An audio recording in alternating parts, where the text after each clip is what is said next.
I'm Kevin Lee, and let's queer up the worldview. New Zealand bans puberty blockers as far-right party claims war on woke win. New Zealand announced an indefinite ban on puberty blockers for transgender youth hours after a far-right coalition partner claimed victory in what is it called a, quote, war on woke, end quote. New Zealand First, a minority party known for opposing trans rights, released a surprise statement 3 hours before the government's own announcement. It said, quote, "Today, sanity won another battle in the war on woke. After years of dangerous ideological experimentation pushed by radical activists and rubber-stamped by the weak politicians, the New Zealand government has officially banned puberty blockers for children. This is what happens when you back a party that actually delivers. While other parties can't even define what a woman is, we've stood up for families, for truth, and for children," end quote. The ban places New Zealand alongside a growing list of countries and U.S. states restricting gender-affirming care for youth.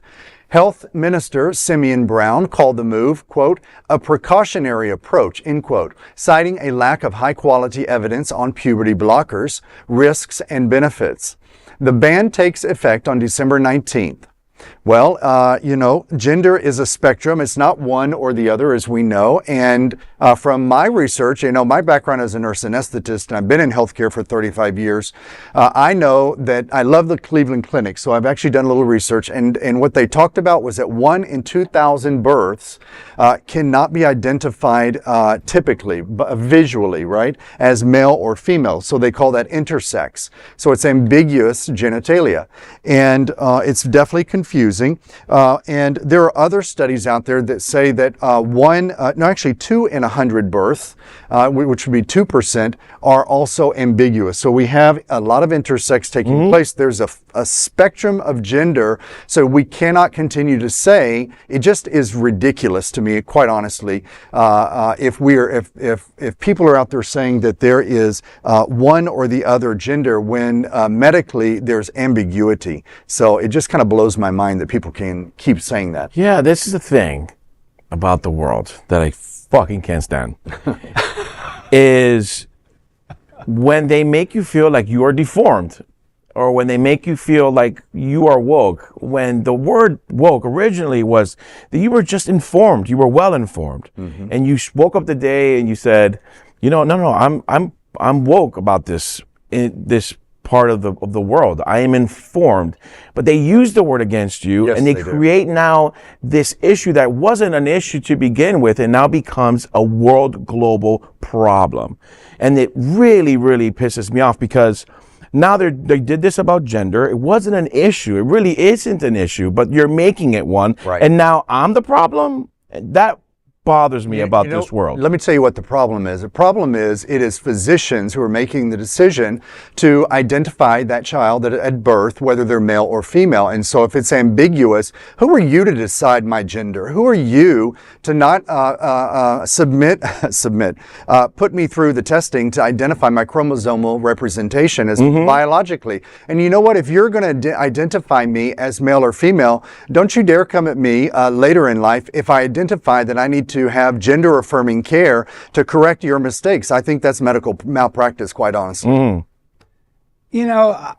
I think about, some of the people that I know that have children that, have gone through this type of transition themselves. And, I see them as the most vibrant, healthy children, because they're getting to be who they really were meant to be. Yes. And there's always like a freedom with it. And granted, my experience with this is very few. I can count maybe a little on the one hand of how many I know about it. But what are we really talking about? About the whole population. We're talking about a small little group of people. That's my point. That are just wanting to be authentically who they are on the outside. Yeah. And we're making it, like you said, into a big, big problem, because everybody's now going to want to do it. And that's not what it's about. Right. We're not saying that every child wants the desire to do this. It's just, listening to the children when they're smaller and saying, you know what, maybe there's a situation here we need to discuss with proper people that have dealt with this. And that's what it's about. You know, finding a network of people that will work together with doctors and therapists, you know, for these types of children, because they are there. Right. You know, it's just getting harder and harder. Yeah, and then they'll use it as a talking point to get elected, create a problem and show fear. Exactly. And then now you've just divided half the population, and now you're bringing them on your side for the sake of a vote. Let me tell you something. My cousin, Christy Mena, shout out to Christy Mena, she's a licensed therapist. She specializes in trans youth.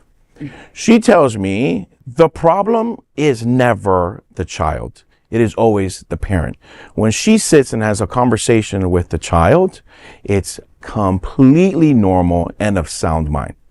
When she gets to the conversation with the parent is distraught, super toxic, and unable to vocalize what needs to be said to a child to comfort them in this situation. Beautiful. So she has to do it. And so it's, for me, it's the instilled and the behavior that you've learned from your parents that is now a problem, not the child who is pure and knows nothing other than who they are and what they feel inside of them. Yeah, you know, that just took me back to like when I was 6 years old, and my parents took me to a therapist because they felt something was wrong with me. Because, you know, I wasn't identifying with the boys, I was more identifying with females. So there was always, you know, a little bit of that. And so, yeah, it's like, you know, I just wanted to be heard. And ironically, you know what? I didn't draw my figures with any ears.